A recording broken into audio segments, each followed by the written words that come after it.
to define force. It is that X that turns anybody who is subjected to it into a thing. The true hero, the center of the Iliad, is force. Force employed by men. Force that enslaves men. Force before which his flesh shrinks away. In this work, at all times, the human spirit is shown as modified by its relations with force. Exercised to the limit, it turns a man into a thing. In the most literal sense, it makes a corpse out of him.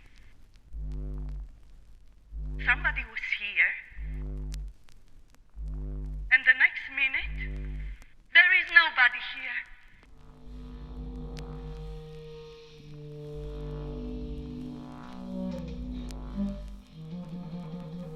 The hero becomes a thing, dragged behind a chariot in the dust. All around his black hair was spread. In the dust his whole head lay. That once charming head, no comforting fiction intervenes. No consoling prospect of immortality. And on the hero's head, no washed-out halo of patriotism descends. His soul fleeing his limbs past to Hades.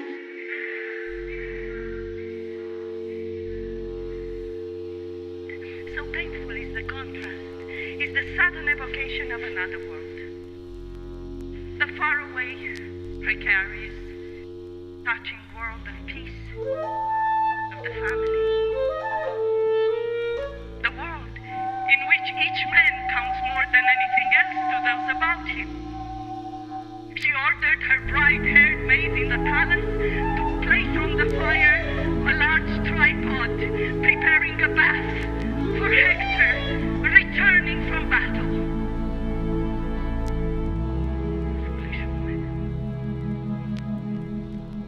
Already he lay far from hot baths.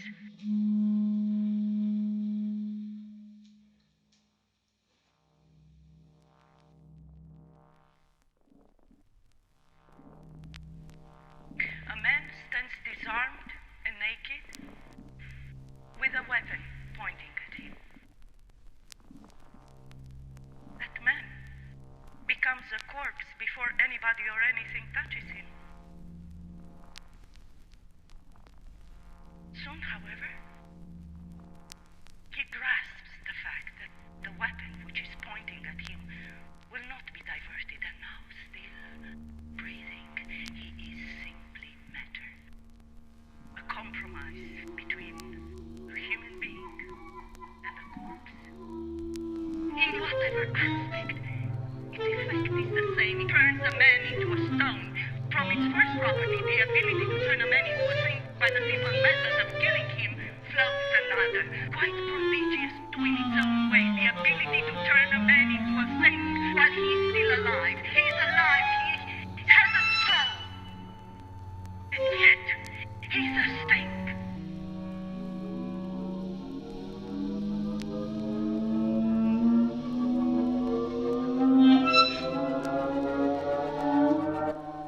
The idea of a man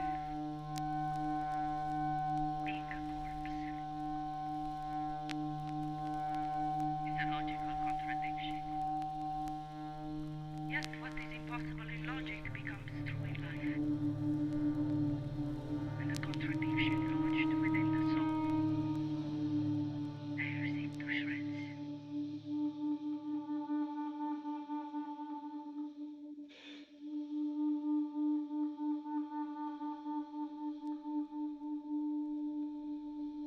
Force in the hands of another. Force in the hands of another exercises over the soul the same tyranny that extreme hunger does.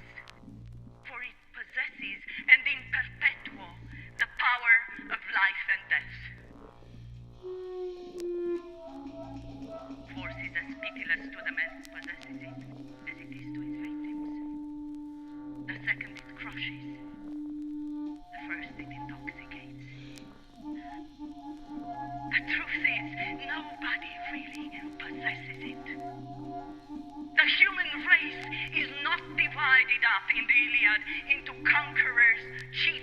one hand and conquered persons slaves on the other.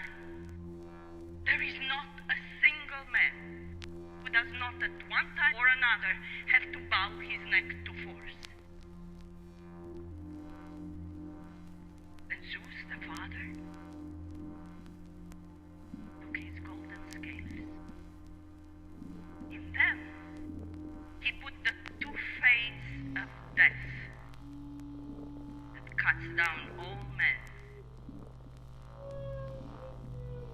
By its very blindness, destiny establishes a kind of justice. He that takes that sword will perish by the sword. And this is just.